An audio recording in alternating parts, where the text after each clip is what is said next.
सुनील जी देवधर जी का भी आगमन हो गया है। उनके स्वागत के लिए हम जोरदार तालियां बजाएंगे।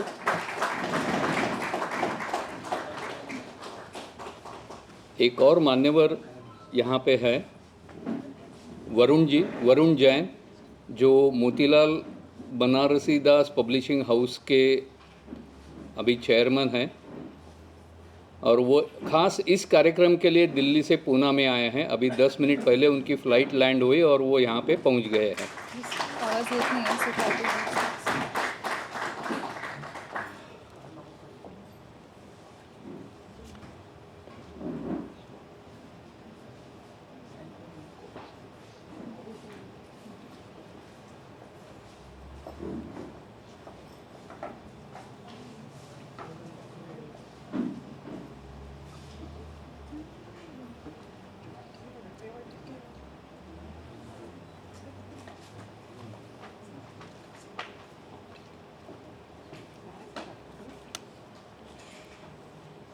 मैं अभी उपस्थित मान्यवरों का स्वागत करता हूँ। स्वागत के लिए मैं मेरी मिसेस, मेरी धर्मपत्नी, उनको विनंती करता हूँ कि वो स्वामी जी का उचित स्वागत करें।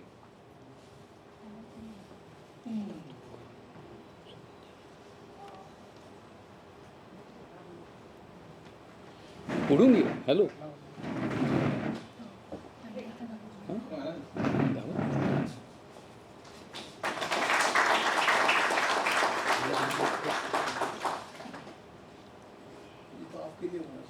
नहीं नहीं,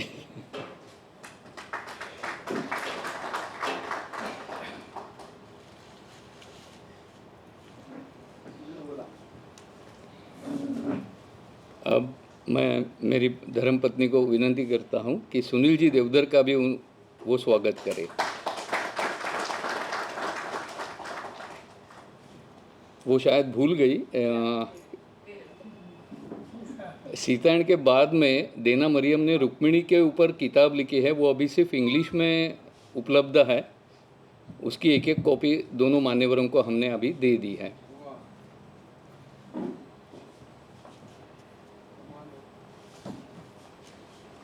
हम अभी आगे बढ़ते हैं। अभी मैं मेरी बेटी को, ईश्वरी हिरवे को, मंच पे आमंत्रित करूंगा और वो देना जी का हमें परिचय करा देगी। ईश्वरी।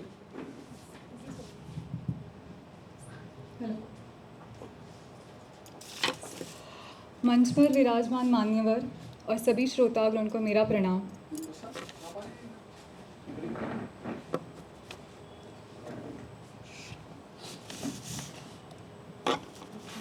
देना जी का जन्म न्यूयॉर्क शहर में एक सेक्युलर यहूदी परिवार में हुआ था, जो सांस्कृतिक रूप से यहूदी था, लेकिन इस परिवार का कोई मजबूत ऐसा धार्मिक झुकाव नहीं था, और इस परिवार ने कला के माध्यम से अपनी आध्यात्मिकता हासिल की थी।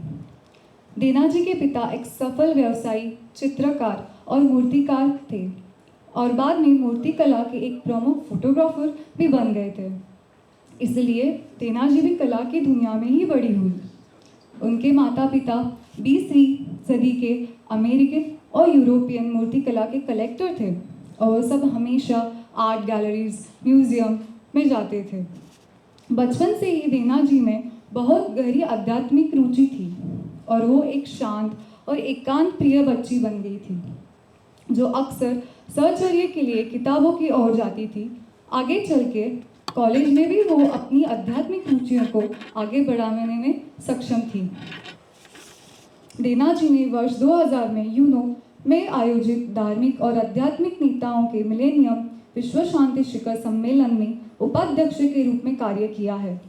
बाद में उन्होंने जिनेवा में धार्मिक और आध्यात्मिक महिलाओं नेताओं की एक बैठक बुलाई, और इस सभा में देना जी ने 2002 में global peace initiative of women स्थापित किया। Dena ji global peace initiative of women GPIW के संस्थापक और संयोजक हैं। GPIW एक अंतर्राष्ट्रीय संगठन है जो कॉन्फ्लिक्ट्स, सामाजिक न्याय, पर्यावरण जैसे महत्वपूर्ण वैश्विक चुनौतियों का समाधान ढूंढने में स्पिरिचुअल वेल्थ जुटा रहा है। 2008 में उन्होंने एक चिंतनशील बैठक के बाद GPRW का एक उद्देश्य बनाया। वो यह है, ध्यान और चिंतनशील अभ्यास से हमारे समाज के स्पिरिचुअल लैंडस्केप को एक आकार देना है। 40 से भी अधिक वर्षों से दीना जी परमहंस योगानंद की भक्त और ट्रेडिशन की गहरी छात्र रही है। दीना जी ने सेक्रेट लिटरेचर में कोलंबिया यूनिवर्सिटी से मास्टर डिग्री भी प्राप्त की है और तब से उन्होंने कुछ प्रतिष्ठित संगठनों के मैनेजमेंट बोर्ड पे भी काम किया है। वो यह है, Harvard centre of study of world religion, New York का interfaith centre, the international centre for religion and diplomacy, Manitou foundation, the all India movement for seva and the gross happiness centre in Bhutan. 2014 में उनके इंटरफेथ पीस एफर्ट्स के लिए उनको Niwano piece prize मिला। वह my journey through time, a spiritual memoir of life और death and rebirth इन पुस्तकों की भी लेखिका है।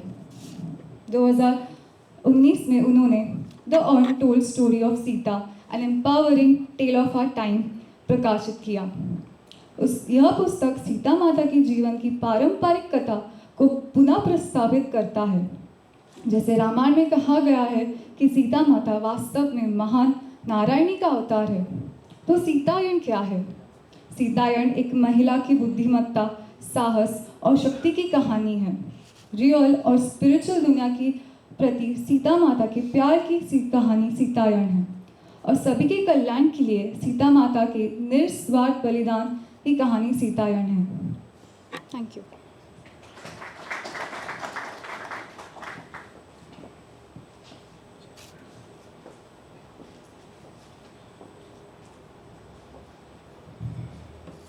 धन्यवाद ईश्वरी ताई।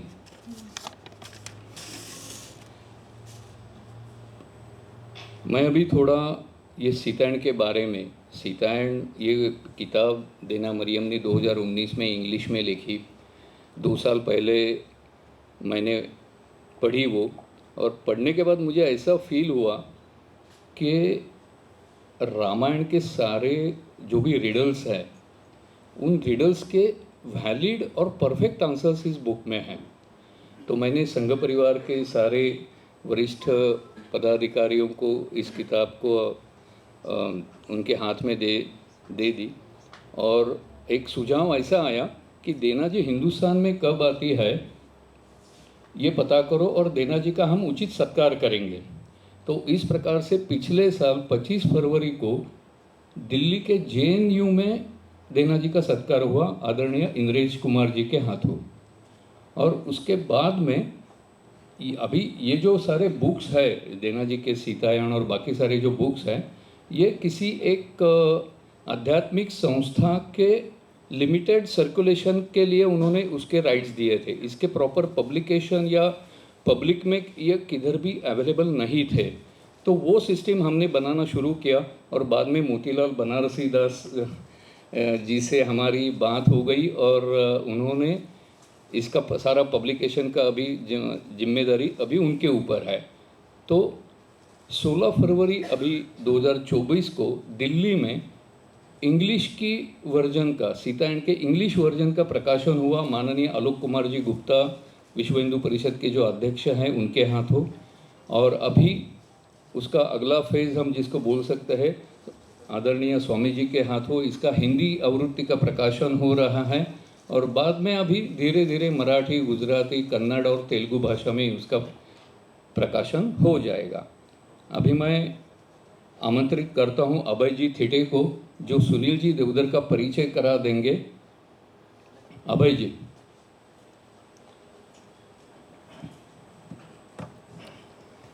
नमस्कार। सुनील जी का परिचय करने के लिए मुझे कहा है, लेकिन पुणे में अभी गए 6 महीनों में जिस तरह की गतिविधियां हुई है, उससे मुझे ऐसे लगता है कि सुनील जी का विशेष परिचय कराने की कोई ज़रूरत नहीं है। फिर भी एक औपचारिकता के तौर पर परिचय कराता हूँ। उनका नाम है सुनील अपर्णा विश्वनाथ देवधर। अभी जो हाल ही में जो नाम बताने के तरीके में बदल हुआ है, उस तरह से मैंने बताया है। सुनील जी मूलतः पुणे निवासी है। पुणे में नारायणपेट का उनका पैतृक इस तरह का उनका निवास था, अभी भी है। और उनकी जो प्राथमिक पढ़ाई है वो नुमवी में हुई है, वो नुमवीय है। उसके बाद में वो आगे की पढ़ाई के लिए मुंबई में गए। पुणे में जब थे बचपन में तभी संघ का संबंध आया, घर में भी संघ था ही। लेकिन जब मुंबई में गए तो कॉलेज जीवन में जो सूझबूझ की उम्र होती है उसमें और गहरे तरीके से संघ का संबंध आया। और संघ की जो पद्धति रहती है उस कारण वो एक तरह से पूरे चार्ज हो गए उस विचार पद्धति से, कार्य पद्धति से। और संघ का सब सारा शिक्षण पूरा करते हुए उन्होंने अपना जीवन संघ के लिए, संघ विचार के लिए देने के निश्चित किया और वो प्रचारक निकले। 1991 से लेकर 2002 तक वो संघ के प्रचारक रहे। मेरे सद्भाग्य से 1985 से हम दोनों एक दूसरे के मित्र रहे, बाद में प्रचारक भी साथ में निकले। योगायोग से मेरा जो कार्यक्षेत्र था वो कार्यक्षेत्र उनके ही निवास क्षेत्र जो है वहाँ पर था, इसलिए हमारे संबंध और गहरे होते गए। सुनील जी का जो प्रचारक का जीवन था उसमें मेघालय में उनका 8 साल तक रहना, वहाँ पर सारी एक तरह से खतरे की सारी जिम्मेदारी उठाते हुए संघ शाखाओं का प्रसार करना, वहाँ के लोगों को जो क्रिश्चियन बने हुए उनकी घर वापसी करना, ऐसी कई सारी महत्वपूर्ण चीज़ें उनके जीवन की है जो शायद कुछ लोगों को यहाँ पर पता नहीं है, लेकिन अब तक पता हो गई होगी।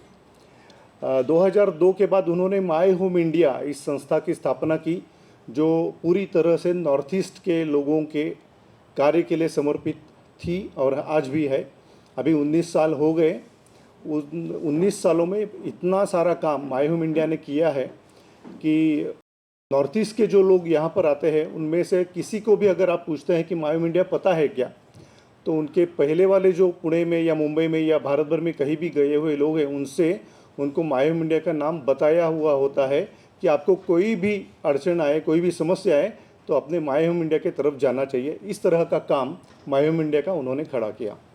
उसके बाद 2010 में उनको भारतीय जनता पार्टी में कुछ दायित्व दिया गया, जिसमें पूर्वोत्तर राज्यों के लिए जो सेल बनाया था उसके वो राष्ट्रीय कन्वीनर, संयोजक बन गए।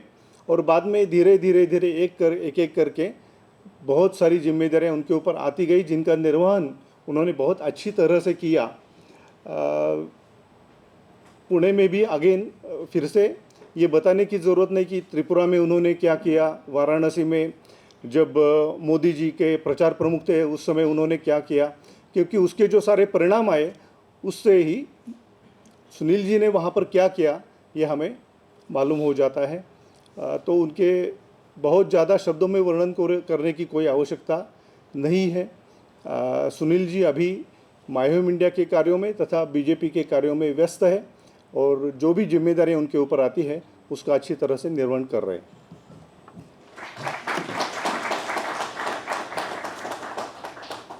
अभय जी धन्यवाद। अभी थोड़ा हमने प्लान किया था, उसमें एक सुझाव सुनील जी ने दिया है कि आचार्य जी का सम्मान, यानी उनको बोलने के लिए हम पहले बोलें ताकि उनका मार्गदर्शन सुनने के लिए हम सब बेताब हैं, पहली बात। दूसरी बात, एक अलग ढंग का सम्मान उससे हो जाएगा। तो मैं अभी सौरभ कुलकर्णी जी को एक मंच पे आमंत्रित करता हूँ, वो 1-2 मिनट में स्वामी जी का परिचय हमें करा देंगे। सौरभ जी।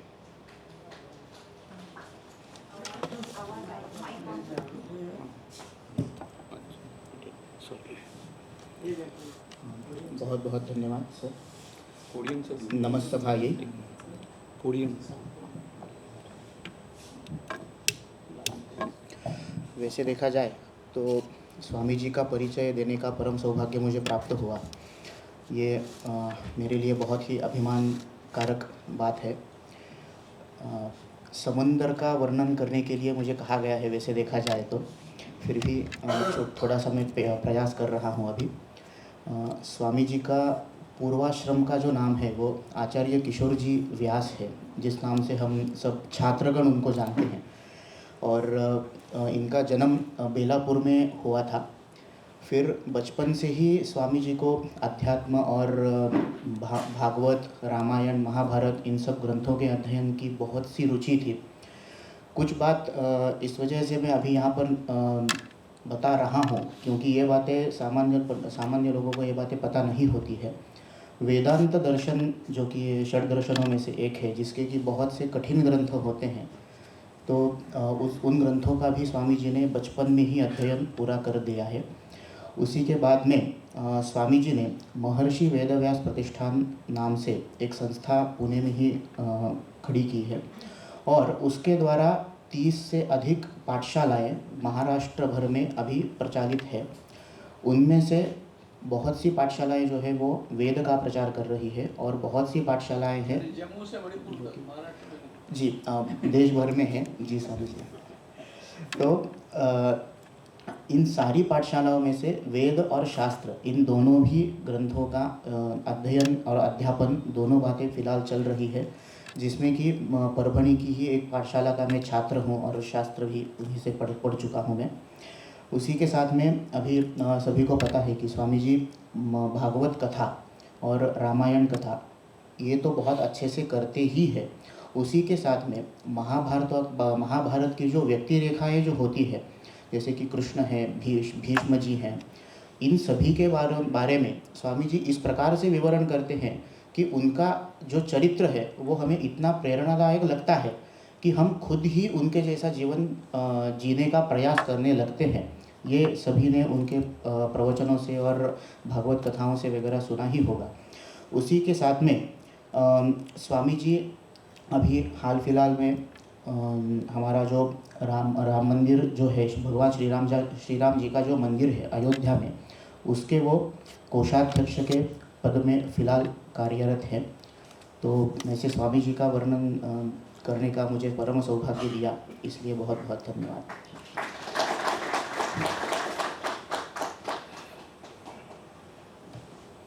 सौरभ जी धन्यवाद। अभी हम सब स्वामी जी के विचार, अनमोल मार्गदर्शन और वो भी सीतायन जैसे पुस्तक के ऊपर बहुत देर से प्रतीक्षा कर रहे हैं। तो मैं स्वामी जी से विनती करता हूँ कि वो अपना मार्गदर्शन सीतायन में उन्होंने क्या नया पाया हमें बताएं और हमें आगे भी मार्गदर्शन करते रहे। प्रकाशन करायचं नाही का? हाँ? प्रकाशन अधिक प्रकाशन करा नंतर बाकी बरं ठीक आहे। जैसा अभी अभी स्वामी जी ने हमें आज्ञा दी है, सीतायन के हिंदी आवृत्ति का प्रकाशन हम पहले करेंगे।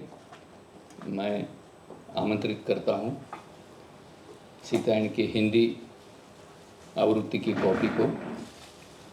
हिंदी संस्करण संस्करण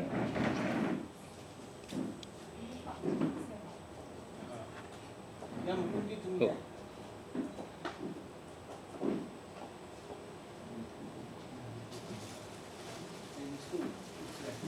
या पुंडे तुषारहार भोला या सुब्रह्मण्य या वीरावदंडवंदित पद्मासा या ब्रह्माच्युत शंकर प्रभुर्देवसदा वंदिता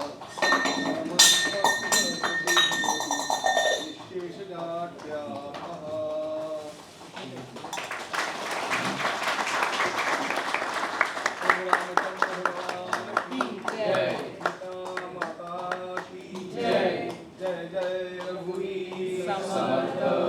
भारत माता की जय।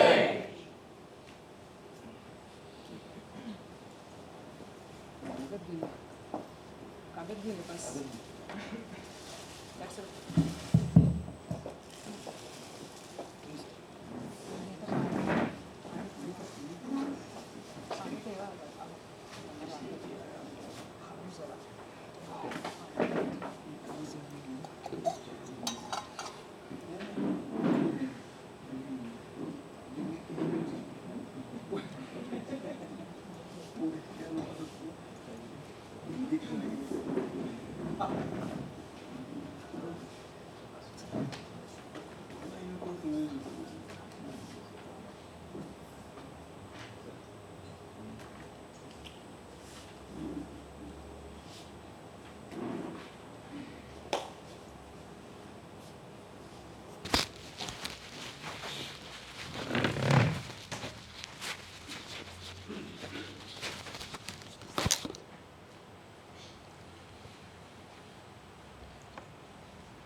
पहले इस प्रकाशन के लिए आपका अभिनंदन करता हूँ। आप इतने दूर से पधारे हैं।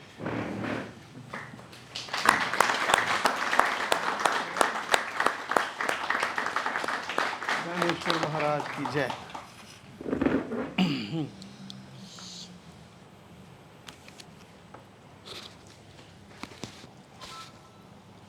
श्री राम जय जय राम। राम जय जय राम। श्री राम जय जय राम। श्री राम जय जय राम। श्री राम जय जय राम। श्री राम जय जय राम। श्री राम जय जय राम। श्री राम जय जय राम। श्री राम जय जय राम। श्री राम जय जय राम। श्री राम जय जय राम।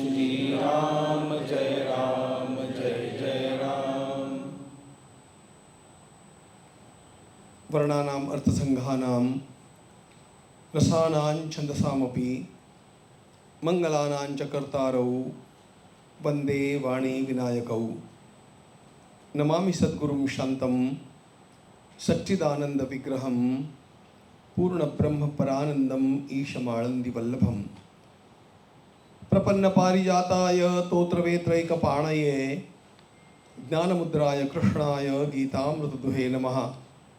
माधुर्यरसकल्लोलां शिवशक्त्यैकरूपिणीम् अमृतानुभवार्थाय वन्दे ज्ञानेशनन्दिनीं। यस्य वेदमयी वाणी यस्य देवमयी तनुः यस्य ब्रह्ममयी दृष्टिः स गुरुः पातु मां सदा। आपदामपहर्तारं दातारं सर्वसम्पदां लोकाभिरामं श्रीरामं भूयो भूयो नमाम्यहम्। सबसे पहले मेरे प्राथमिक कर्तव्य के रूप में आदरणीय देना मरियम के द्वारा लिखित और हिंदी अनुवाद के पश्चात मोतीलाल बनारसीदास जी के द्वारा प्रकाशित इस माता सीता की अनकही कथा, the untold story of Sita माता, इसका विधिवत पुणे में प्रकाशन हुआ, इसके मैं घोषणा करता हूँ।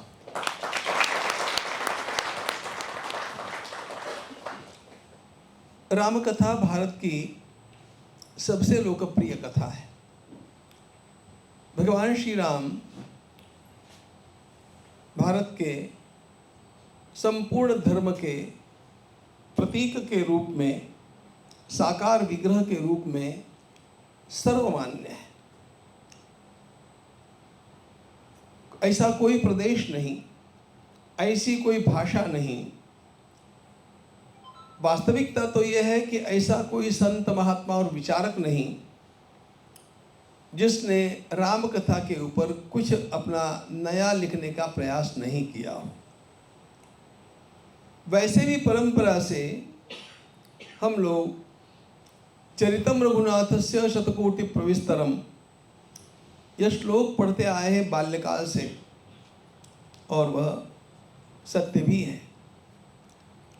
अयोध्या में भगवान श्री राम जी के मंदिर की स्थापना के साथ साथ आपने यह भी अवलोकन किया होगा कि उसके कारण देश में किस प्रकार की एक हलचल निर्माण हुई, कैसा उत्साह निर्माण हुआ। अयोध्या का उत्सव केवल अयोध्या का नहीं रहा, वो पूरे देश का और देश के हर जिले के हर गांव की झुग्गी झोपड़ियों तक का उत्सव बन गया। भगवान श्री राम के बारे में यह आरंभ से स्थिति है। वाल्मीकि रामायण में वर्णन करते हैं महर्षि वाल्मीकि, रामो रामो राम इति प्रजानाम अभवद रवः। जहाँ तहाँ राम राम, राम के नाम का चिंतन, राम के नाम की गर्जना, राम के नाम का वर्णन, राम के नाम का प्रतिपादन। राम इतने लोकप्रिय थे। लोकाभिरामम रणरंगधीरम, ये श्लोक तो आपने सुना होगा। ये लोकाभिरामत्व तो क्या होता है? यह हम तो बचपन से ये सब बोलते आए, सुनते भी आए, पढ़ते भी आए हैं, लेकिन इसका साक्षात अवलोकन हमने तब किया जब राम मंदिर के समर्पण अभियान के लिए हम राष्ट्रपति भवन से लेकर के झुग्गी झोपड़ियों तक घूमे। लोगों के नेत्रों में किस प्रकार के भाव रहते थे कि मैं भगवान के मंदिर के लिए कुछ कर पाया हूँ, कुछ कर पा रहा हूँ, और मेरी ये छोटी सी सेवा वहाँ तक पहुँचने वाली है। ये भाव मैंने प्रदेश निरपेक्ष, भाषा निरपेक्ष, जाति निरपेक्ष, पंथ निरपेक्ष सभी लोगों में देखा, सब में देखा। ये भगवान श्री राम, रामो विग्रहवान धर्मः। What is Ram? He is all moral values personified. रामो विग्रहवान धर्मः, ऐसा उनका वर्णन स्वयं महर्षि वशिष्ठ मुनि ने किया है, जो भगवान श्री राम के गुरु हैं। वास्तविकता है कि भगवान श्री राम हमारी पहचान है। एक छोटे से भूमि के टुकड़े के लिए 500 वर्षों तक संघर्ष आपने कहीं नहीं देखा होगा, लेकिन ये चलता रहा। 3 लाख से अधिक लोग वहाँ पर अपना बलिदान कर दिए, 75 से अधिक बार वहाँ पर युद्ध हुए। यह संघर्ष किस लिए था? यह संघर्ष इसलिए है कि भगवान श्री राम हमारा DNA है, वह हमारा कोर है, वह हमारी आइडेंटिटी है। देश का विकास ये भारत की आइडेंटिटी नहीं है। देश का विकास तो होना चाहिए, विकास होते रहता है, कम होता है, अधिक होता है, यहाँ होता है, अमेरिका में होता है। लेकिन जिस धर्म का प्रतिपादन हमारे ऋषियों ने किया और जिस धर्म के प्रतीक के रूप में हम भगवान श्री राम की ओर देखते हैं, वह तो केवल भारत की पहचान है, केवल भारत की पहचान है। यह सारा संघर्ष जो है, यह पहचान का संघर्ष होता है। इसलिए सब लोगों को यही लगता था कि ये मेरा आंतरिक विषय है, हार्दिक विषय है। अब अनेक बार भगवान श्री राम का व्यक्तित्व इतना उत्तुंग है कि उसके कारण हमें उनकी महत्ता तो ध्यान में आती है, लेकिन जैसे बहुत बड़े वृक्ष के नीचे छोटे वृक्ष बढ़ते नहीं, या बड़े हो तो भी हमारे ध्यान में आते नहीं, ऐसे श्री राम के परिवार के अन्य जितने भी लोग हैं, वे भी वास्तव में हमारे जीवनादर्श हैं। सब के सब जीवनादर्श हैं। उनकी महानता ध्यान में आनी चाहिए, और उनकी महानता ध्यान में आने के लिए उस दृष्टिकोण से उधर देखा जाना चाहिए। संपूर्ण राम कथा ही जीवनादर्शों की कथा है। लेकिन एक बात ध्यान रखना, अन्य सारे पात्र भगवान श्री राम के पश्चात थोड़े गौण होंगे, है भी, सबके सब है, लेकिन भगवती सीता भगवान श्री राम से जरा भी गौण नहीं है। यह बात ध्यान दिला देने के लिए इस पुस्तक की आवश्यकता थी। इस पुस्तक की आवश्यकता, इस पुस्तक की यह विशेषता है कि यह भगवती सीता जी की श्रेष्ठता को उन्होंने लोगों के सामने प्रभावी ढंग से रखा हुआ है। अब वैसे ये बात नहीं है क्या? वैसे ये बात नहीं है। सच्ची बात यह है कि महर्षि वाल्मीकि ने ये लिखा है, ध्यान में ये आना चाहिए महर्षि वाल्मीकि ने लिखा है कि मैंने राम कथा जो लिखी वो राम की कथा के रूप में नहीं लिखी, सीता की कथा के रूप में लिखी है। कृष्णम रामायणम काव्यम सीताया तीर्थम महत, ये वाल्मीकि का श्लोक बोल रहा हूं मैं। हम बिना प्रमाण के एक बात भी कहते नहीं है। सीताया तीर्थम महत, मूल बात क्या है? महर्षि वाल्मीकि को राम कथा लिखने की प्रेरणा इस कारण से हुई, उन्होंने देखा कि भगवती सीता जी की उस महानता को अयोध्या के लोगों ने पहचाना नहीं, और अयोध्या के लोगों के दबाव के कारण भगवान श्री राम को भगवती सीता का त्याग करना पड़ा। अब इसमें एक बात और है, ये ग्रंथ वैसे अनेक विशेषताओं को लेकर के है। ये सारी जो भगवती सीता और भगवान श्री राम की कहानी है, ये उन दोनों के द्वारा ही प्लान्ड है। कहाँ से प्लान्ड है? रावण के द्वारा भगवती सीता का अपहरण होना, इसमें भी कुछ विशेष हेतु है, और उस विशेष हेतु के कारण रावण के नाश के लिए उसकी आवश्यकता थी। इस दृष्टि से यह कार्य किया गया, और उसके लिए भगवान श्री राम के द्वारा जानबूझ करके शूर्पणखा को केवल विरूप करके छोड़ दिया गया। शूर्पणखा को भगवान ने विरूप किया, लक्ष्मण के द्वारा कराया, तो मार नहीं सकते थे क्या? शूर्पणखा ने स्वयं भगवती सीता की हत्या करने का प्रयास किया, तब जाकर के लक्ष्मण ने भगवान श्री राम के संकेत पर उसको विरूप किया। प्रश्न यह है कि शूर्पणखा को तो मारे डालना चाहिए था, वो उसकी योग्यता थी, और भगवान श्री राम का कोई ऐसा नियम नहीं था कि महिलाओं को मारना नहीं। भगवान श्री राम ने अपने अभियान का आरंभ जो किया है ना, वो त्राटिका को मार करके किया है।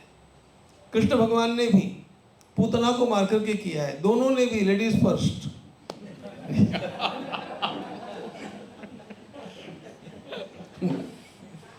नियम का पालन किया। महर्षि वाल्मीकि महर्षि वशिष्ठ विश्वामित्र मुनि ने त्राटिका के वध के प्रसंग में भगवान श्री राम से पूछा था। त्राटिका अत्यंत अनाचारिणी है, वह हिंसक है, और ये सब के सब रावण के हस्तक है, लेकिन वो स्त्री है, और स्त्री होने के कारण अपने आप हमारे समाज में सहानुभूति प्राप्त करने के लिए योग्य माने जाते हैं। योग्य होते हैं कि नहीं पता नहीं, लेकिन सबके साथ माने जाते हैं। तो वशिष्ठ महर्षि विश्वामित्र महर्षि ने पूछा कि राम, त्राटिका है तो बुरी, लेकिन तुम उसको मारोगे, वो स्त्री है ना। भगवान श्री राम के मुख से उनके 16वें वर्ष में उनका मिशन स्टेटमेंट निकल गया। गो ब्राह्मण हितार्थाय देशस्य च हिताय च। गुरुदेव, गो माता का संहार करने वाले, वेदपाठी विप्रों को मारने वाले, ऋषियों को छलने वाले और सामान्य लोगों को चूसने वाले कोई भी हो, उन पापियों का नाश करने के लिए मैं आया हूं। वो स्त्री है, पुरुष है, इसका विचार करने की मुझे आवश्यकता नहीं। मूल बात यहां पर इतनी ही है कि स्त्री को मारना नहीं, ये कोई भगवान का नियम नहीं था। शूर्पणखा को भी मरवा सकते थे, भगवान ने मरवाया नहीं। क्यों? इसलिए कि उससे उनका प्लान ही फेल हो जाता। 14 वर्षों में भगवान ने स्वयं दक्षिण भारत के संगठन को सिद्ध करके और 13वें वर्ष के अंत में मनो चुनौती दी। शूर्पणखा को विरूप करके मानो रावण को चुनौती दी है। मार डालते तो उनका काम होता नहीं, सिद्धता हो गई थी। भगवान चाहते थे कि रावण का नाश करना है, रावण का नाश करना है, ये भगवान का 16वें वर्ष से प्लान है। अब ये सब बातें वाल्मीकि रामायण देखे बिना ध्यान में नहीं आएगी, बाकी रामायणों से उतना ध्यान में नहीं आएगा, लेकिन उसकी सिद्धता करनी पड़ती है। सिद्धता के बिना एकदम काम नहीं किया जा सकता। इसलिए भगवान ने सिद्धता होने के पश्चात छेड़छाड़ की। उनको पता है कि शूर्पणखा को मार डालेंगे तो काम खत्म हो जाएगा, लेकिन उसको विरूप करके छोड़ देंगे तो रोती रोती लंका जाएगी। लंका का अधिपति मेरी छेड़छाड़ करेगा और वो मेरी छेड़छाड़ करेगा, तब मुझे उसके ऊपर आक्रमण करने का अवसर मिलेगा। बिना उसकी छेड़छाड़ मैं उसके ऊपर आक्रमण करूं तो इंटरनेशनल लॉ में मेरी पोजीशन वीक हो जाएगी। ये भगवान श्री राम की स्ट्रैटेजी है। मूल बात यह है, वो कोई रामलीला वाले राम नहीं है, ध्यान रखना। वो अत्यंत मंजे हुए सबसे बुद्धिमान राजकुमार है। यह सारी योजना, इस योजना के अंतर्गत भगवती सीता की सहमति है, इस बात को ध्यान में लीजिएगा। और जब कोई महान कार्य करना होता है तो किसी को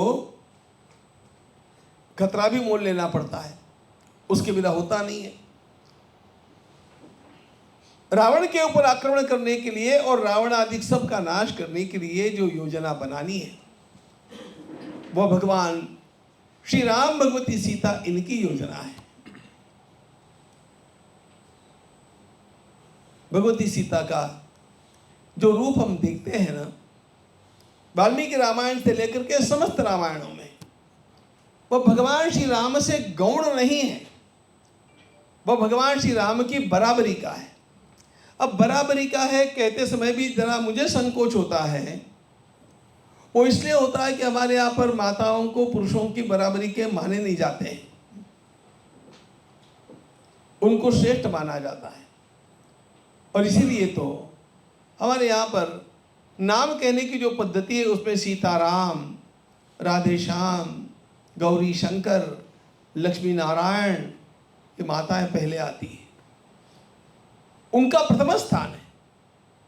और ऋषियों ने उपदेश करते समय भी हम लोगों को पहले माँ को प्रणाम करो, एक मातृदेवो भव पितृदेवो भव, ऐसा कहा, क्रम यह है ना।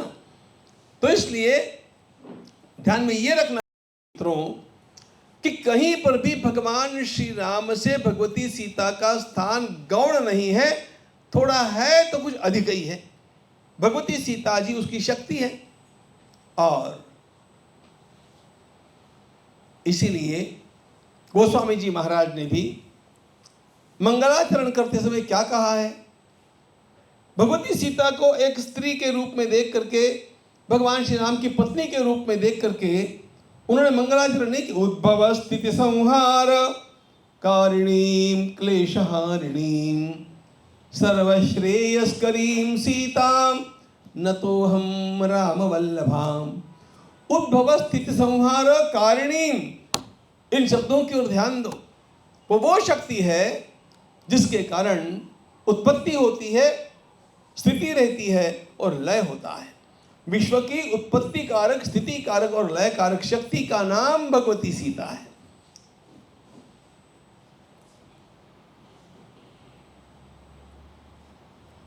और कैसी है? सर्वश्रेयस्करी, सभी का कल्याण करने वाली है।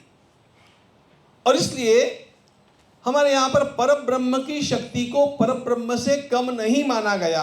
यह सिद्धांत पहले ध्यान में लेना चाहिए।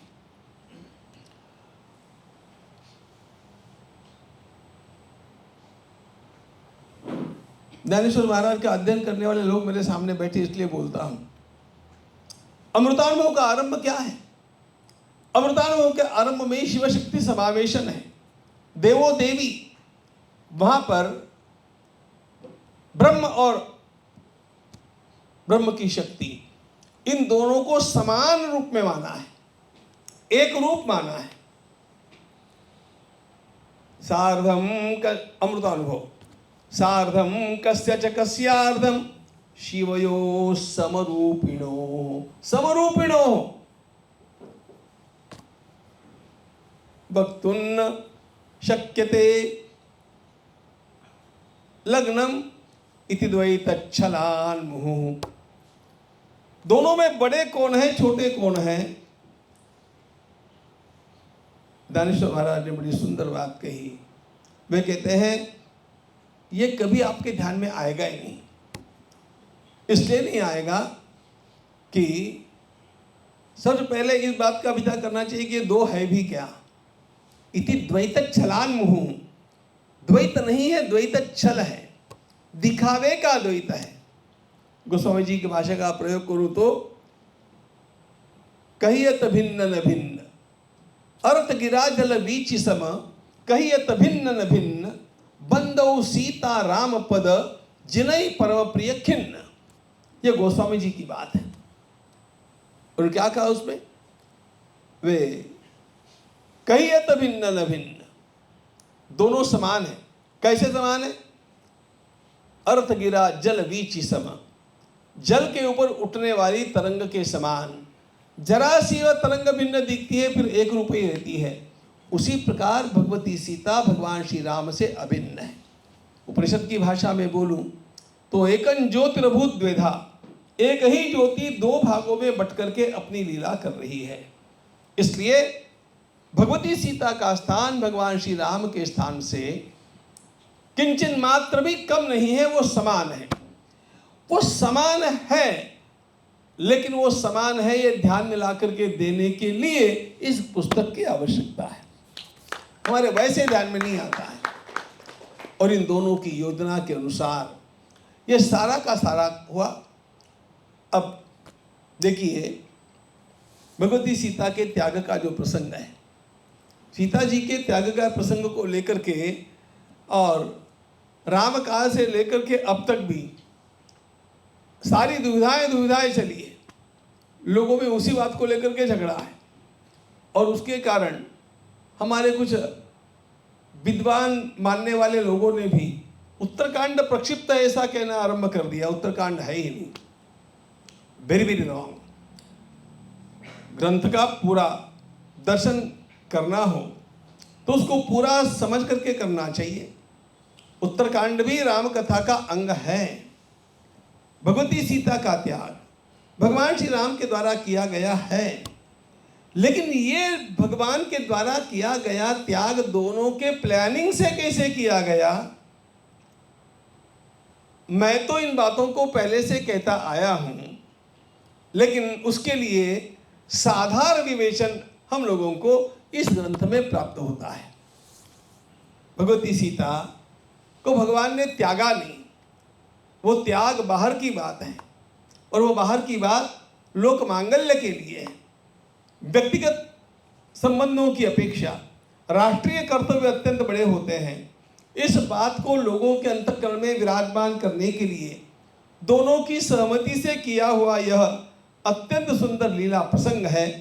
और इसी कारण भगवती सीता ने उसको अत्यंत शांति के साथ अपने लिए स्वीकार किया है। कहीं पर भी भगवती सीता के द्वारा इसके लिए विद्रोह की भूमिका नहीं है। भगवान श्री राम की श्रेष्ठता ध्यान में आनी हो और धर्म कितना निष्ठापूर्वक अपने पालन में होना चाहिए यह ध्यान में आना हो, तो इस प्रकार के वियोग की भी भूमिका भगवती सीता जैसी अत्यंत श्रेष्ठ शक्ति को लेनी आवश्यक होती है। महर्षि वाल्मीकि ने भगवती सीता जी के त्याग के पश्चात भी भगवान श्री राम के गुणों का जो वर्णन किया है, और भगवान श्री राम के प्रति भगवती सीता ने जिस प्रकार का आदर भाव अंत तक दिखाया है,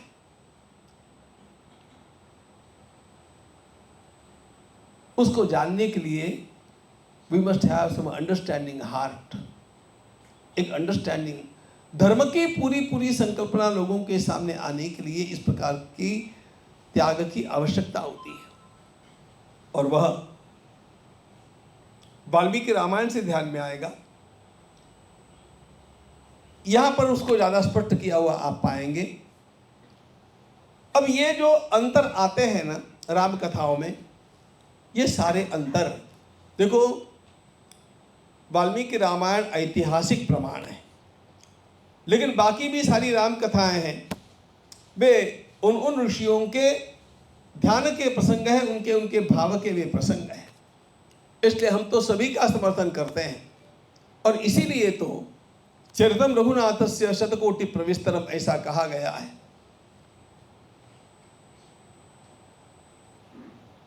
भगवान की मंगलमयी कथा वाल्मीकि रामायण में आपको एक अलग संदेश देती रहती है। गोस्वामी जी महाराज के राम कथा में वो अलग एक मिठास लेकर के आती है। अध्यात्म रामायण रामचरितमानस का मूल ग्रंथ है। कंब रामायण में आप उसमें और कुछ प्रसंग देखेंगे, और कुछ प्रसंग किस रामायण में कहीं है कहीं नहीं है, कहीं उनका क्रम बदला है। कभी कभी लोग ये पूछते हैं कि इसमें से सत्य क्या है। इस सत्य को जानने के लिए पहले आपको सत्य किसे कहना चाहिए इसको जानना पड़ेगा। हिस्टोरिकल ट्रुथ ये बात जब हम लोग बोलते हैं ना, तब हमारा दृष्टिकोण बहुत संकीर्ण होता है, और ये साक्षात्कारी ऋषि, ये साधक, इनका दृष्टिकोण अत्यंत विशाल होता है।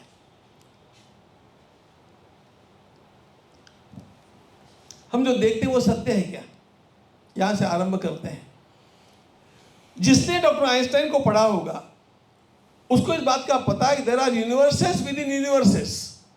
हमारा दृष्टिकोण बदल जाए, यदि हमारी देखने की शक्ति बदल जाए, तो हम जहां पर बैठे वहीं पर हम लोगों को अलग दृश्य दिखाई देगा।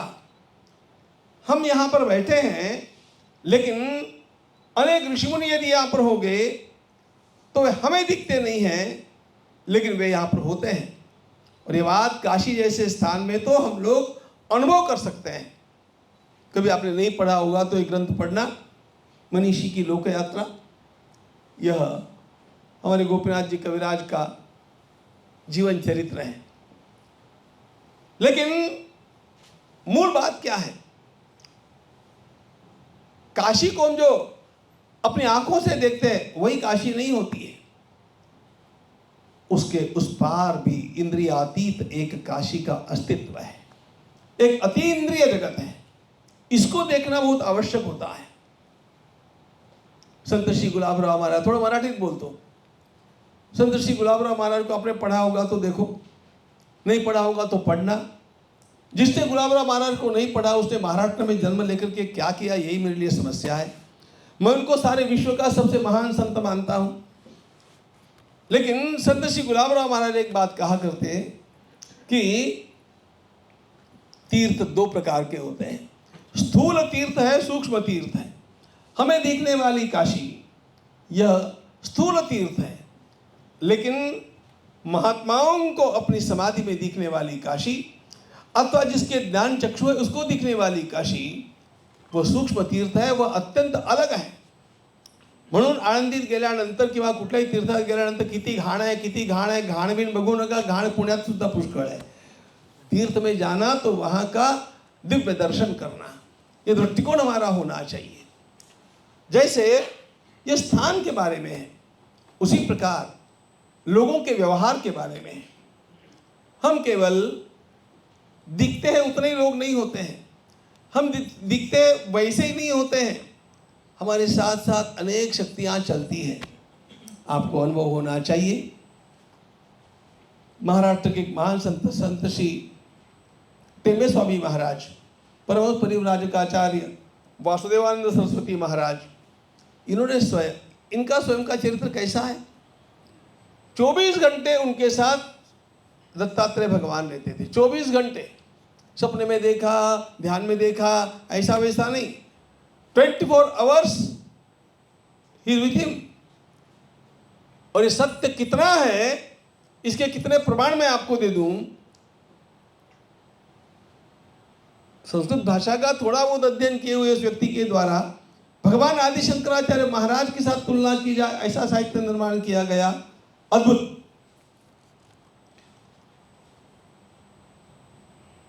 अब दत्त भगवान दिखते नहीं उनके साथ, लेकिन उनके साथ होते हैं। इसलिए हमारी दृष्टि का, हमारी दृष्टि की क्षमता, हमारी दृष्टि का सामर्थ्य सीमित सामर्थ्य है, हमारी अनुभूति का सामर्थ्य भी सीमित सामर्थ्य है। उस सीमित सामर्थ्य के उस पार जाकर के जो लोग ध्यान की अवस्था में और कुछ देखते हैं उनको अधिक रत्न प्राप्त होते हैं। देना मेरियम बहन ने इस प्रकार का कार्य किया हुआ दिखता है और ये पढ़ते समय हमें अपनी राम कथा की धारणा में जो अनेक बातें विसंगत सी लग जाती है उनकी सुसंगति भी खोजना इसमें आसान हो जाता है। और इसलिए ऐसे ग्रंथ के प्रकाशन के लिए मैं लेखक का, अनुवादक का, प्रकाशक का, सभी का अभिनंदन करता हूँ। हम लोगों को हमारे श्री राम को जानने के लिए, हमारी संस्कृति को जानने के लिए, नई पीढ़ी को देने के लिए विपुल साहित्य की आवश्यकता है और उस साहित्य की बालिका में एक सुंदर पुष्प आज पुणे में प्रकाशित हुआ है। मैं सभी का अभिनंदन करता हूँ और इसके लिए प्रकाशक, लेखक सभी को धन्यवाद भी प्रदान करता हूँ। भारत माता की जय।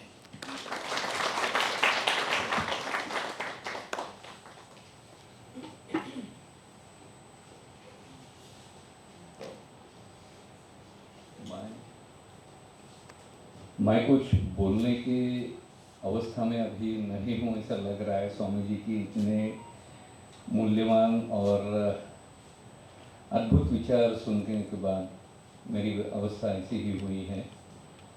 अभी मैं ज़्यादा समय न गंवाते हुए आदरणीय सुनील जी देवधर को अपने विचार रखने के लिए आमंत्रित करता हूँ।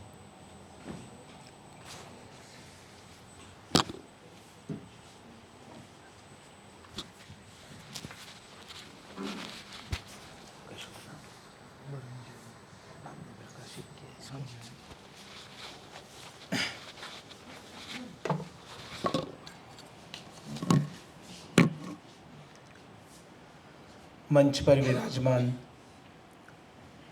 आचार्य स्वामी गोविंद देवगिरी महाराज, हम सबके सौभाग्य से 22 जनवरी को जब प्रभु रामचंद्र जी के जन्मस्थान पर रामलला 495 वर्ष बाद पुनर्प्रतिष्ठापित हुए, तब प्रधानमंत्री जी को इसकी दीक्षा देने का सौभाग्य हमारे पुणे के, महाराष्ट्र के इस महान संत को मिला। और उस कार्यक्रम के सिर्फ प्रत्यक्षदर्शी ही नहीं, तो राम जन्मभूमि के लिए जो ट्रस्ट बना है उस ट्रस्ट के आप कोषाध्यक्ष भी है। और उनसे आज हमें अभूतपूर्व ऐसा आशीर्वचन प्राप्त हुआ है। स्वामी जी जिस गांव के हैं उस गांव के घाट का थोड़ा पानी मैंने भी पिया है,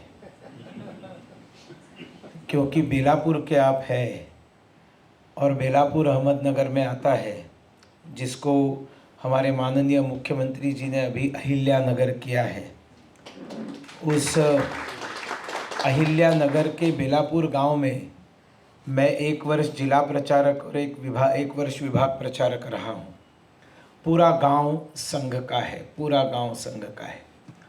महाराष्ट्र में ऐसे कुछ गांव है जहां पर प्रचारक पहुंच जाता है तो 4-5 घरों में उनका भोजन बनना शुरू होता है। मतलब they take it for granted की संघ प्रचारक हमारे घर में ही आएगा, अहो तुम्ही आले पण अजून जेवायला नाही आले आमच्याकडे। मतलब वो दूसरी जगह हम खाना खाकर आए हैं, लेकिन ऐसे कई परिवार है कि जो अपेक्षा रखते हैं कि प्रचारक ने भोजन हमारे ही घर में करना है। हर घर में स्वयंसेवक। ऐसे बेलापुर गांव के हमारे गोविंद देवगिरी जी महाराज, जिनका पूर्व का नाम आचार्य किशोर जी व्यास है, आप राष्ट्रीय स्वयंसेवक संघ के स्वयंसेवक है। कोई कहता है प्रथम वर्ष हुआ है, कोई कहता है द्वितीय वर्ष हुआ है। ये सब गौण बातें हैं। ये कोई ऐसा सर्टिफिकेट डिग्री कोर्स नहीं है कि आपने बताना है कि मेरे पास MSc BEd का सर्टिफिकेट वगैरह, ऐसा नहीं है। ये प्रशिक्षित स्वयंसेवक भी है और हमें आप पर गर्व है। इस कार्यक्रम में आने का प्रमुख आकर्षण ये आपका उद्बोधन सुनने मिलने वाला था। और चुनाव में काम करना पड़ता है, करना होता है, कर्तव्य है। वैसे पार्टी ने मुझे लगभग 1 साल होने को आएगा जुलाई मास में पद मुक्त किया है। पद से मुक्त किया जा सकता है, दायित्व से किसी को कोई मुक्त नहीं कर सकता। दायित्व जो है, दायित्व ये हमने स्वीकारा हुआ है रहता है। ये स्वयं स्वीकृत न सुगंकार्ये, ये हमने स्वयं स्वीकृत किया हुआ है। थोड़ा बीच में बोलता हूँ, मेरी आवाज आपको सुनाई देगी।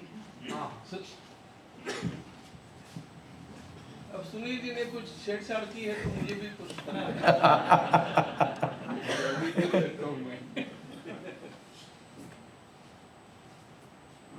पदमुक्त रह करके जो नेतृत्व करता है वही विश्व का सर्वोच्च नेता होता है।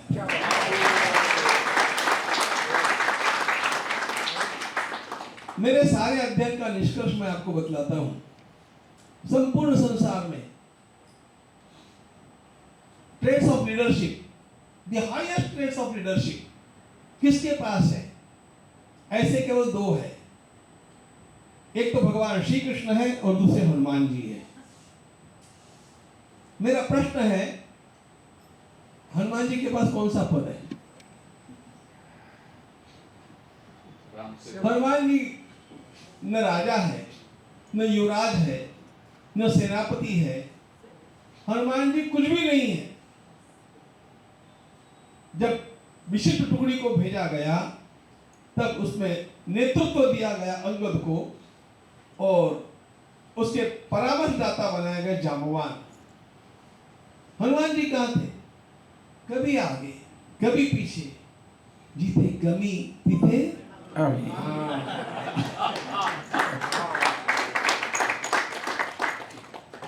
हनुमान जी को पद कोई भी नहीं है, लेकिन हनुमान जी के बिना राम कथा में पत्ता हिलता नहीं है। ये कहते हैं नेतृत्व की सही व्याख्या। मैं आपको दूसरा प्रश्न पूछता हूं, श्री कृष्ण को कौन सा पद है? श्री कृष्ण सेनापति नहीं है, सेनापति धृष्टद्युम्न है। श्री कृष्ण राजा नहीं है, जीवन भर राजा बने ही नहीं है। श्री कृष्ण कुछ भी नहीं है, लेकिन श्री कृष्ण के बिना महाभारत में पत्ता भी हिलता नहीं है। इसलिए पदविहीन नेतृत्व ये सर्वोच्च नेतृत्व होता है। विश्व में हनुमान जी और श्री कृष्ण जैसा नेतृत्व किसी का भी नहीं है। सुनील जी, आप में भी वो आ जाए।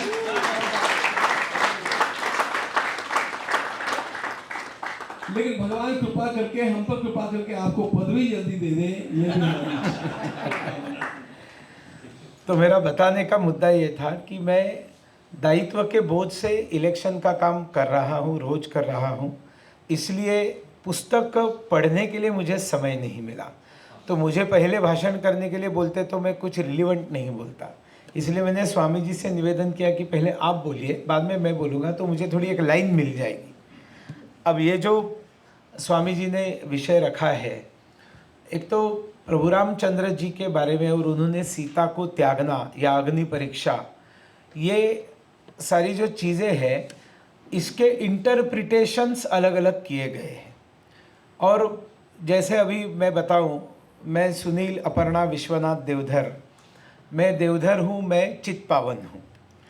और मैं हमारे भारतीय जनता पार्टी के जो बहुत ही विद्वान प्रवक्ता है सुधांशु त्रिवेदी जी, उनके पास मैं बैठा था और उनसे गपशप कर रहा था। तो उनको जब पता चला मैं चित्पावन हूँ तो उनको ऐसे लगा जिनका चित्त पावन होता है वो चित्पावन होते हैं। तो मैंने गलतफहमी दूर की, मैंने कहा कि ऐसा नहीं है, मतलब चित्त पावन नहीं होता ऐसा नहीं है, चित्त पावन होता ही है, लेकिन चूंकि हम पर्शिया या वहाँ से कहीं से आए और हमें इस देश के अनुकूल बनाने के लिए परशुराम ने हमें चिता में से निकाला और अग्नि परीक्षा करके हमें पावन किया, इसलिए हम चित्पावन कहलाए जाते हैं। अब क्या वास्तविक वो चित्पावन का मतलब चिता में जलाकर राख से निकाला, ऐसा नहीं होता है, ये सब प्रतीकात्मक शब्द है। वैसे पश्चाताप, दग्ध होना, कि मैं अपने अंदर की ज्वाला से जल रहा हूँ या जल रही हूँ वगैरह, आप डायलॉग्स तो बहुत अच्छे सुनते हैं फिल्मों में। तो इस प्रकार से चिता प्रवेश मतलब वो वास्तविक में सीता माता चिता में चली गई थी और वहाँ से बाहर निकली और फिर वो पवित्र हो गई, ये सब कुकल्पनाएं हैं। ये सब मैसेजेस, सामाजिक संदेश देने की बातें हैं। नैरेटिव्स हो जाते हैं ना, नैरेटिव्स सेट हो जाते हैं। आप लोगों को इस दृष्टि से देखना पड़ेगा कि राजा जो होता है, राजा का एक धर्म होता है और राजा ये अपने व्यक्तिगत स्वार्थ के लिए जी नहीं सकता है कि मुझे जो चाहिए वो मैं करूँगा, ऐसा राजा नहीं कर सकता है। राजा का जीवन प्रजा के लिए होता है, तो इसलिए प्रजा की इच्छा के अनुसार राजा को चलना पड़ता है। जब वो चलता है तब वापस राजा चुन के आता है।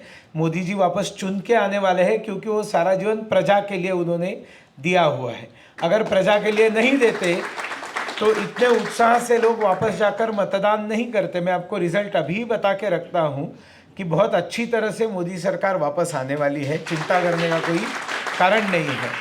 खैर, राजनीति की बातें करने का विषय यहाँ नहीं है, लेकिन हमको ध्यान में रखना चाहिए राजा का कर्तव्य होता है। राजा से मैसेजेस चालू होते हैं, बड़े घर से जो रिवाज शुरू होते हैं वो डिस्टॉर्ट होते होते नीचे तक पहुँच जाते हैं। और इसीलिए जब सारी जनता में ये बात आ गई कि पराये मर्द के पास रहकर आ गई, तो फिर उसका स्वीकार राजा ने नहीं करना चाहिए। धोबी क्यों? तो गॉसिप्स जहाँ पर होती है, पान वाला है, धोबी है, या इस प्रकार के चाय की टपरी है, ये सब जो स्थान है यहाँ पर गॉसिप्स होते हैं और ये गॉसिप्स जो है नैरेटिव सेट करते हैं। तो उस समय ये नैरेटिव चलने लगा कि ये तो राजा है और राजा ने ये ऐसा कैसे किया कि जो रावण के पास इतने दिन रहकर आई थी उसका स्वीकार कैसे किया। अब मुद्दा ये बनता है कि सीता माता को पता है कि उसको रावण ने स्पर्श भी नहीं किया है, बराबर है ना, रावण ने उसको स्पर्श नहीं किया है। राम को भी पता है, इन दोनों को पता है, लेकिन ये किस किस को समझाते फिरेंगे, किस किस को समझाते फिरेंगे। मैं बहुत मजाक में एक अलग उदाहरण आपको बताता हूँ। आप, क्योंकि मैं फिल्में देखता हूँ और फिल्मों के उदाहरणों के साथ तुलना करना एक मेरा छंद है। आपने डॉन फिल्म देखी होगी, ठीक है। डॉन फिल्म में वो जो हेलन है उससे बदला लेने के लिए जाती है डॉन के साथ, और वो गाना है ये मेरा दिल प्यार का दीवाना, आपको याद होगा। और उसके बाद में वो बंदूक निकालती है और पुलिस को बुला के रखा हुआ रहता है और नीचे पुलिस खड़ी रहती है। अब वो कहती है कि अब तो तुमको जाना पड़ेगा, तो डॉन पिस्तौल निकालता है, तो दिखाती है कि मैंने तो गोलियां निकाल ली है। तो डॉन कहता है ठीक है, और फिर उसका मुंह बंद करता है और खाली बंदूक सर पे रखकर उसको एक डायलॉग है कि सोनिया तुम जानती हो ये रिवॉल्वर खाली है, मैं जानता हूँ ये रिवॉल्वर खाली है, लेकिन पुलिस नहीं जानती ये रिवॉल्वर खाली है। और फिर वो उसको सर पे लगाकर वो वहाँ से सही सलामत लेकर निकल जाता है। तो ये दोनों को सत्य पता है, लेकिन सामने वालों को सत्य पता नहीं है ना। तो जब सामने वालों को सत्य पता नहीं है और सामने वाले लोगों के लिए राज करना है, उस प्रजा के लिए ही राजा है, वो प्रजा नहीं तो राजा कहाँ से।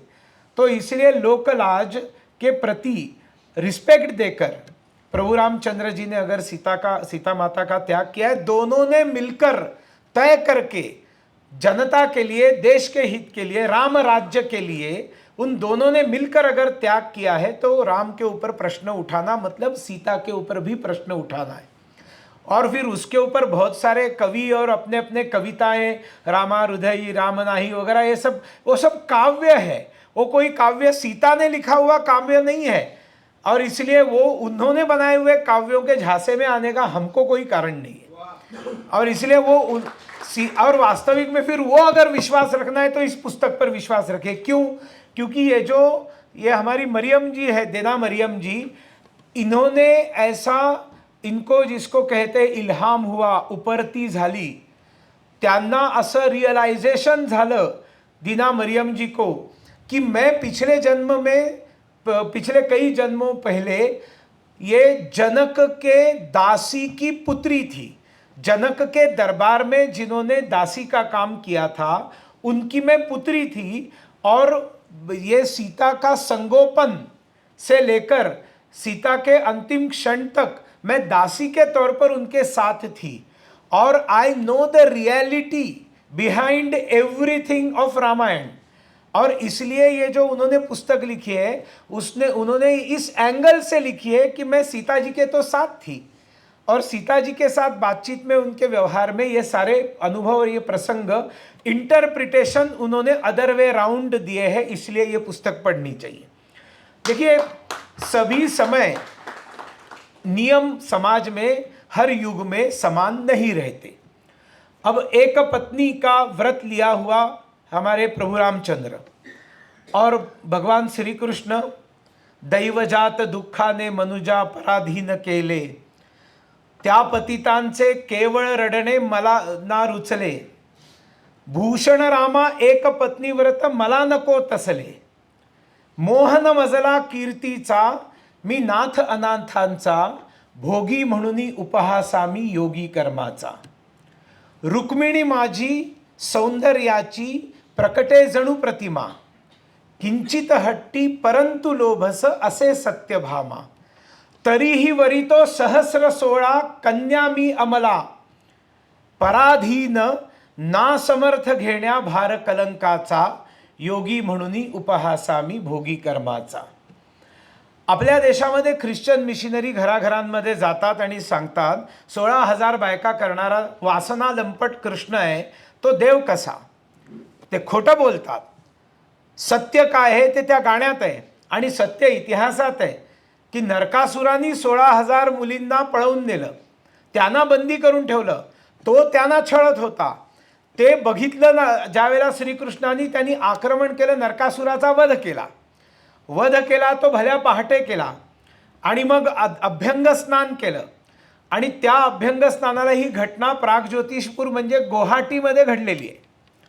त्या गुवाहाटीपासून हजारो किलोमीटर दुरीवरती महाराष्ट्र आहे आणि त्या नरक चतुर्दशीला पहाटे लवकर उठून अभ्यंग स्नान मराठी माणूस करतो, असमिया माणूस करत नाही. गुजराती किंवा मध्य प्रदेश वगैरे इकडे ते करतात की नाही मला माहीत नाही, कोणीही नरक चतुर्दशी साजरी करत नाही. इथे महाराष्ट्रामध्ये आपण पहिला दिवस आपण म्हणतोय पहिली अंघोळ, ती कशासाठी? कारण भगवान कृष्णाने केली नरकासुराला वध करून.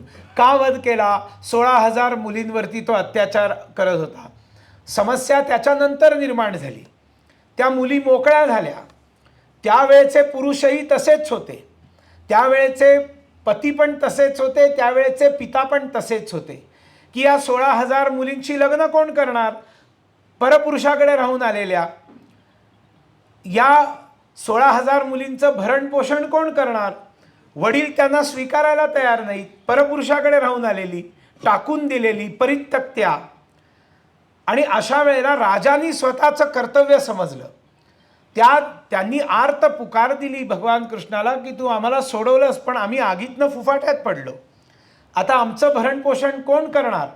कोणाच्या नावाचं कुंकू आम्ही लावायचं? अगदी मराठी चित्रपटाचा इमोशनलच डायलॉग सांगायचा असेल तर त्यांनी सांगितले कोणाच्या नावाचं कुकू लावू आम्ही, आमचं जीवन सफल कसं होणार? तर त्याच्यावर भगवान श्रीकृष्णांनी निर्णय घेतला की मला तुम्ही भोगी म्हणून उपहासा, मी कर्माचा योगी आहे, मी राजा आहे आणि माझी क्षमता आहे 16,000 काय 16 लाख लोकांना पालनपोषण करण्याची माझी क्षमता आहे, because I am a king. आणि म्हणून भगवान श्रीकृष्णांनी त्या 16,000 मुलींना सांगितलं की आजपासनं तुमच्या जीवनाच्या शेवटच्या क्षणापर्यंत तुमचं पालनपोषण करण्याची जबाबदारी माझी. आणि दुसरी गोष्ट, तुम्हाला जर असं वाटत असेल कोणाचं तरी कुंकू लावल्यावरच जीवन सफल होतं, तुम्हाला कोणीतरी पती हवा असेल तर खुशाल तुम्ही सांगा की कृष्ण माझा पती आहे, हे ते लग्न होतं. अशा पद्धतीने त्या 16,000 बायका होत्या. म्हणजे त्यांनी 16,000 बायका आणि तो वासना लंपट आणि म्हणून तुम्ही हिंदू धर्म सोडा आणि ख्रिश्चन धर्माचा स्वीकार करा, अशा प्रकारे खोटं बोलणारे खोटारडे देशद्रोही समाज विघातक लोक वेगळे. आणि हे सत्य की जगातला महिलांचा सगळ्यात पहिला परित्यक्त्या महिलांचा सगळ्यात पहिला उद्धारक सर्वश्रेष्ठ पुरुष योगेश्वर श्रीकृष्ण आहे. आणि त्याला जर तुम्ही कंपेअर केलीत की जसं यांनी बायकोला सोडून दिलं, अरे त्यांनी 16,000 बायका केल्या, म्हणजे तुम्हाला प्रॉब्लेम नक्की बायकोला सोडून देण्यामध्ये का 16,000 बायका करण्यात? काहीतरी स्पष्ट करा ना. तर इकडे क्रिटिसाइज करणार बायकोला सोडून दिलं, तिथे क्रिटिसाइज करणार 16,000 घेतल्या. क्रिटिसाइज ज्याला करायचंय तो करतच राहणार, त्याची मनशा आहे, त्याला त्याचा अभ्यास करायचा नाही आहे, किंवा त्यांनी तो केलेला आहे पण त्याला ते मानायचं नाही आहे, त्याला ते तुमच्यासमोर येऊ द्यायचं नाही. येऊ देण्याचं काम हे पुस्तक करत आहे. येऊ देण्याचं काम हे असे कार्यक्रम करतात. येऊ देण्याचं काम अशा प्रकारचे आमचे स्वामी करतात. आणि म्हणून ह्यांची प्रवचनं आपण ऐकली पाहिजे. सर्व युगांमध्ये धर्म कसे बदलतात. मी मेघालयामध्ये प्रचारक राहिलो आणि मेघालयामध्ये मातृसत्ताक पद्धती आहे. लग्न झाल्यानंतर पुरुषाला स्त्रीच्या घरी जाऊन राहावं लागतं. इस्टेट प्रॉपर्टी जायदाद आईची मुलींना मिळते, मुलांना मिळत नाही. डॉक्टर बाबासाहेब आंबेडकरांनी हिंदू कोड बिलच्या माध्यमातून महिलांना त्यांचे अधिकार मिळवून दिले. या सभागृहात बसलेल्या ब्राह्मणांपासून सर्व जातीच्या महिलांनी या दोन महापुरुषांच्या प्रती आयुष्यभर कृतज्ञ असलं पाहिजे. एक महात्मा ज्योतिबा फुले आणि एक डॉक्टर बाबासाहेब आंबेडकर. कारण पतीच्या इस्टेटमध्ये पत्नीचा वाटा हा आंबेडकरांनी मिळवून दिलेला आहे. वडिलांच्या इस्टेटमध्ये मुलीचा वाटा हा आंबेडकरांनी मिळवून दिलेला आहे. आणि आंबेडकरांनी नंतर लिहिलं असेल पण दाय भागामध्ये हे सगळं स्मृतींच्या मध्ये नाही मी तुम्हाला सांगतोय, स्वातंत्र्य मिळाल्यानंतर ब्रिटिशांनी आपल्याला स्वातंत्र्य दिल्यानंतर संविधान जे बनवलं त्या संविधानामध्ये हिंदू कोड बिल ज्याच्यामध्ये हे अधिकार महिलांना मिळाले त्याला पंडित जवाहरलाल नेहरूंचा विरोध होता. हिंदू कोड बिल पहिल्यांदा पडलं, ते येऊ दिलं नाही. आंबेडकर ज्यावेळेला मंत्री होते, कायदा मंत्री, त्यावेळेला ते हिंदू कोड बिल पास होऊ शकलं नाही. काँग्रेसनी विरोध केला होता. आणि स्वामीजी जे म्हणत आहेत ते हिंदू धर्माच्या जन्माबरोबरच महिलांना इक्वल राईट्स आहेत. अर्धनारेश्वराच्या खांद्याला खांदा लावून अर्धांगिनी जोपर्यंत बसत नाही तोपर्यंत हिंदू धर्मातली पूजा पूर्ण होत नाही. आम्ही आमच्या भूमीला आई म्हणतो. माता भूमी ही पुत्रोहम पृथिव्याम, ही भूमी आमची आई आहे आणि पृथ्वीची आम्ही मुलं आहोत असं आम्हाला सांगितलेलं आहे. आणि जसं तुम्ही सांगितलं की ते सीता आधी असते, राम नंतर असतो, जानकी आधी आहे, वल्लभ नंतर असतो. त्याच्या पुढे जाऊन मी सांगतो की एवढं सगळं असूनही सीताराम येचुरींना हे कधी कळलं नाही. निदान त्यांनी स्वतःचं नाव बघून तरी त्यांना कळायला पाहिजे होतं की हिंदू धर्मामध्ये महिलांवर अन्याय नाही आहेत. धर्मानी कुठेही महिलांवर अन्याय केलेले नाही आहेत. हे नंतर आलेल्या कुरीती आहेत. आणि खरं सांगायचं तर इस्लामच्या आक्रमणानंतर आलेल्या कुरीती आहेत. रामायण आणि महाभारत तुम्ही ज्यावेळेला सिरियल्स पाहिल्यात, B.R. चोप्रा कम्युनिस्ट होते. त्यांचे सगळे चित्रपट हे कम्युनिस्ट विचारधारेला दाखवणारे होते. आणि त्यांनी महाभारत सिरियल बनवली. रामानंद सागरासारख्या एका लिजेंडनी रामायण सिरियल बनवली. कुठेही सीता, द्रौपदी, गांधारी, कौसल्या, सुमित्रा, मंदोदरी, कुंती कोणीही घुंगट घेतलेला नाही आहे. त्यांनी तेव्हा जसं होतं तसं तुम्हाला दाखवलं आहे. तुम्ही बघा, कुठेही घुंगट घेतलेला नाही. कारण आम्हाला आमच्या शास्त्रांनी, आमच्या हिंदुत्वानी आमच्या महिलांना घुंगट घ्यायला कधीही सांगितलं नाही. महिलेचं सौंदर्य झाकून ठेवायला आम्हाला सांगितलं नाही. पुरुषांना संयमात राहण्याचे संस्कार दिले.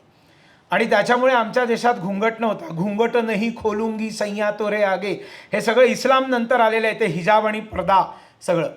राजस्थान, गुजरातपासून महाराष्ट्रापर्यंत पदर आणि हे सगळं सापडतो जिथे इस्लामचं राज्य होतं. खाली गेल्यावरती तुम्ही केरळमध्ये बघा ना, सगळे केरळचे चित्रपट काढून बघा. तिथे कुमारिका मुलगी फक्त परकर आणि पोलक्यात असते. केस मोकळे सोडलेले असतात. ती केस तेव्हा बांधते, ती पदर तेव्हा घेते. पदर म्हणजे घुंगट नाहीच, पल्लू. लग्न झाल्यानंतर केरळची महिला जी आहे ती पल्लू घेते. दक्षिणेकडे कर्नाटक, तमिळनाडू कुठेही घुंगट नाही आहे, कुठेही पडदा नाही आहे. कुठेही अशा महिला अशा पडद्यामध्ये वगैरे नाही आहेत. याचं कारण इस्लाममुळे आलेल्या सगळ्या कुरीती आहेत. महिलांचं आमच्या देशातलं महत्त्व, शिक्षण काय, कोणी अशिक्षित होत्या गार्गी मैत्रिणींपासनं कितीतरी उदाहरणं सांगता येतील. त्याच्यामुळे महिलांचं महत्त्व आमच्याकडे हे खूप पहिल्यापासनं आहे. त्या पहिल्या हे आधीपासनं आहे. पुरुषांची नावं पत्नीच्या नावाने पुरुष ओळखले जातात. सीतापती, रमापती, लक्ष्मीपती, लक्ष्मीकांत, ही सगळी काय नावं आहेत?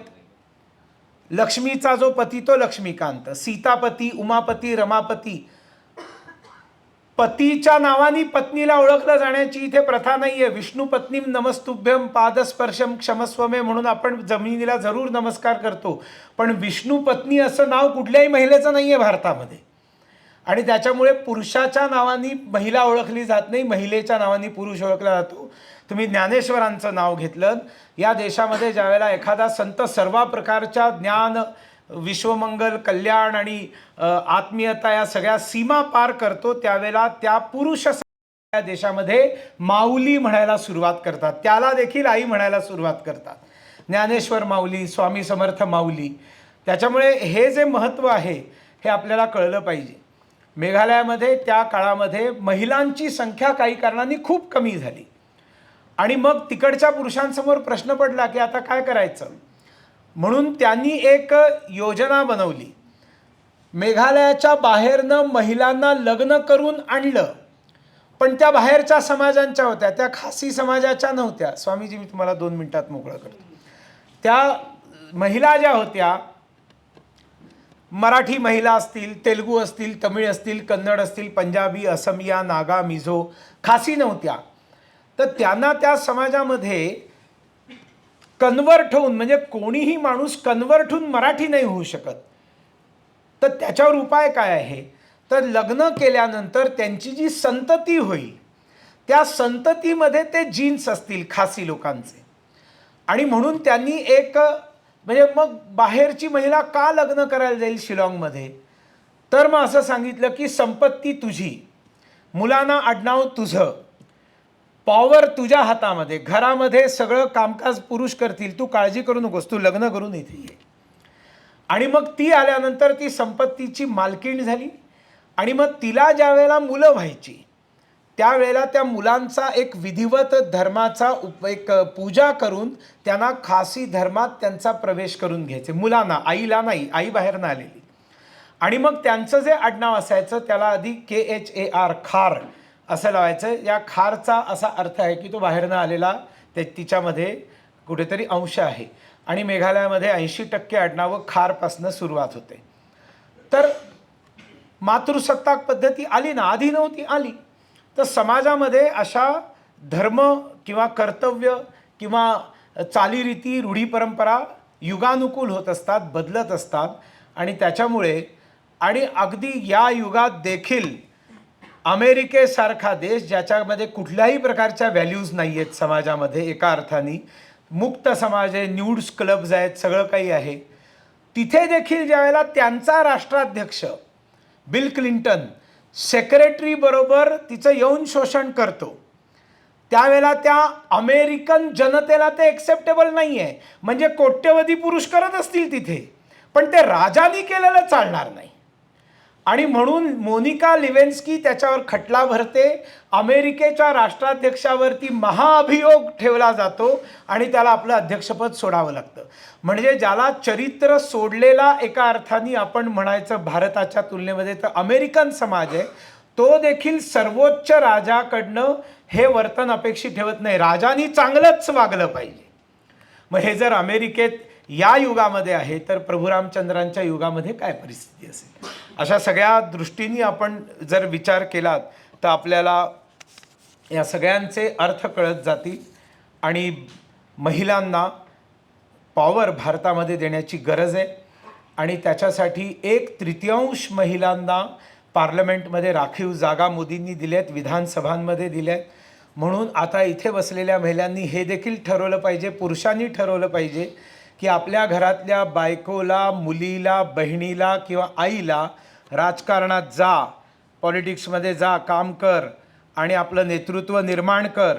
आणि नेतृत्व निर्माण कर म्हणजे तुला 2029मध्ये इलेक्शन लढेपर्यंत महिला, नाहीतर मग काय, बायकांना उभं करायचं आणि बायको उभी राहिली, तिला राजकारण येतं, मग ते राबडी देवी बनणार ना मुख्यमंत्री. त्यापेक्षा मग जी बाई कर्तृत्वानी राजकारणात काम करते, सुषमा स्वराज सारखी, निर्मला सीतारामन सारखी, मे बी ती भले काँग्रेसमध्ये असतील पण मीरा कुमारांसारख्या अशा अनेक महिला राजकारणामध्ये त्यांनी कामं केली. अशा महिलांनी राजकारणात येण्याची गरज आहे, मोठ्या प्रमाणावर येण्याची गरज आहे. आणि त्याच्यामधनं ही पुरुषप्रधान संस्कृती आजही जी आहे सगळे कार्यक्रम स्वामीजी आपण जे साजरे करतो महापुरुषांचे, ते कार्यक्रम महापुरुषांचे असतात. आपण साजरी करतो रामनवमी, आपण साजरी करतो कृष्ण जन्माष्टमी, आपण शिवाजी महाराजांची जयंती, आपण संभाजी महाराजांचा बलिदान दिवस, आपण सावरकर जयंती, आपण टिळकांची जयंती, आपण गुरु गोविंद सिंगांची जयंती, आपण लाचित बडफुकनची जयंती, आपण गुरुवायूवरांबद्दल काही ना काही कार्यक्रम करू, अल्लुरी सीताराम राजूचा कार्यक्रम करू. महिला कुठे आहेत? 50% या देशामध्ये जर महिला आहेत तर त्या महिलांना इन्स्पिरेशन कुठनं मिळणार? शिवाजी महाराजांवरती तडफदार भाषण समजा 50% या कार्यक्रमात महिला जरी असल्या, त्या ऐकून जर गेल्या, ते काय इन्स्पिरेशन घेऊन जाणार? तो पुरुष आहे, तो पुरुष आहे म्हणून त्यांनी ते केलं. आम्ही कसं? मग जर राजमाता जिजाऊ जयंतीचा कार्यक्रम झाला तर एक महिला ॲडमिनिस्ट्रेटर असू शकते, एक महिला योद्धा असू शकते, एक महिला न्यायाधीश असू शकते, एक महिला जी आहे ती कर वसुली करून गरीब कल्याण करू शकते. वेळ पडली तर ती नऊवारी साडी घालून घोड्यावर, ती नऊवारी साडी हॉर्स रायडिंगसाठी आहे. ते काही वेगळा शो नाही आहे, त्याला काय म्हणतात, वेगवेगळे ड्रेसेस घालून यायचे तर आमच्याकडे नऊवारी, असं नाही आहे. त्या लढाकू महिला होत्या आणि त्यावेळेला लढण्यासाठी घोड्यावर बसावं लागायचं आणि घोड्यावर 5 वारींनी तुम्ही बसू शकत नाही.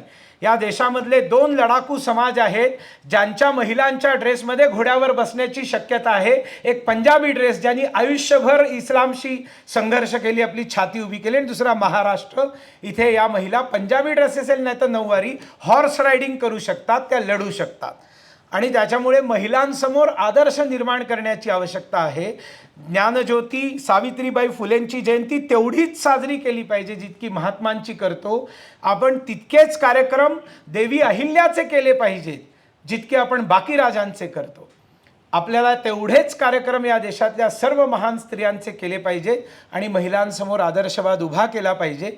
पुरुष संस्कारित होतो तर एक पुरुष संस्कारित होतो, आई संस्कारित होते, त्याला सगळं कुटुंब संस्कारित होतं. आणि हे विसरल्यामुळे भारतामध्ये गडबड होते. एकीकडे आपण भारत माता म्हणायचं आणि दुसरीकडे मातेच्या विरोधात जितकं करता येईल तितकं सगळं करायचं. या ढोंगामधनं भारताने बाहेर पडलं पाहिजे आणि या वास्तविक अर्थाने स्त्री पुरुष समानता म्हणजे 4 पदं त्यांना दिली, बसायला खुर्ची मंचावर दिल्याने होत नाही. ती आतनं निघाली पाहिजे, व्यवहारातनं निघाली पाहिजे, आचरणातनं निघाली पाहिजे. आणि म्हणून रामाबरोबर सीतेचा किंवा रामापेक्षा देखील अधिक सीतेचं गुणगान आपण केलं पाहिजे. म्हणून जय श्रीराम म्हणतो ते बरोबरच आहे, जय सियाराम देखील आपल्याला म्हटलं पाहिजे. खूप खूप धन्यवाद.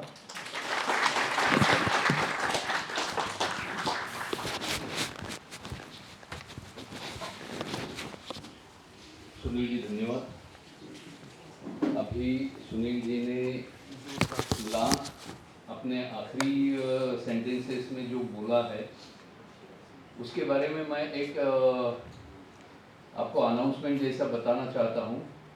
आने वाली 17 तारीख को, एक 2-4 दिन के बाद, सीता नवमी है और पूना में विश्व हिंदू परिषद द्वारा सीता नवमी का बहुत बड़ा आयोजन होने वाला है. इसकी सूचना जैसे ही डिटेल्स मिल जाएंगे हम आपको दे देंगे. मैं इस कार्यक्रम में बहुत से स्पॉन्सर्स ने, बहुत से मेरे मित्रों ने मदद की है. सबका नाम यहाँ पे लेना मुझे मुश्किल हो रहा है. स्वामी जी को भी अभी निकलना है ऐसा लग रहा है मुझे. तो मैं अभी कार्यक्रम के अंतिम क्षण में हम जाने का कार्य करते हैं. सामुदायिक पसायदान बोल के हम इस कार्यक्रम की संगता करेंगे. आप सभी आए, इसके लिए आपका भी धन्यवाद. स्वामी जी का तो मैं बात नहीं है, कुछ बोलना बेकार, यानी मुझे अच्छा ही नहीं लग रहा है ऐसा. उन्होंने बहुत अच्छा मार्गदर्शन दिया, सुनील जी ने भी दिया.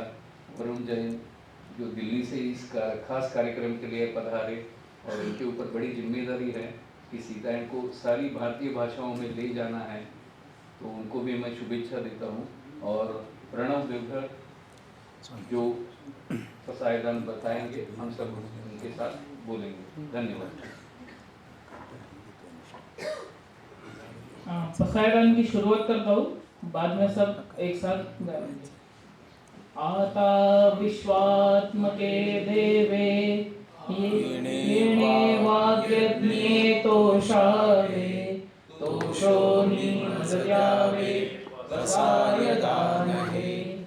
जे खळांची व्यंकटी सांडो तया सत्कर्मी रती वाढो. भूता परस्परे दळो मैत्र जीवांचे. दुरितांचे तिमिर जावो विश्वस्वधर्म सूर्ये पाहो.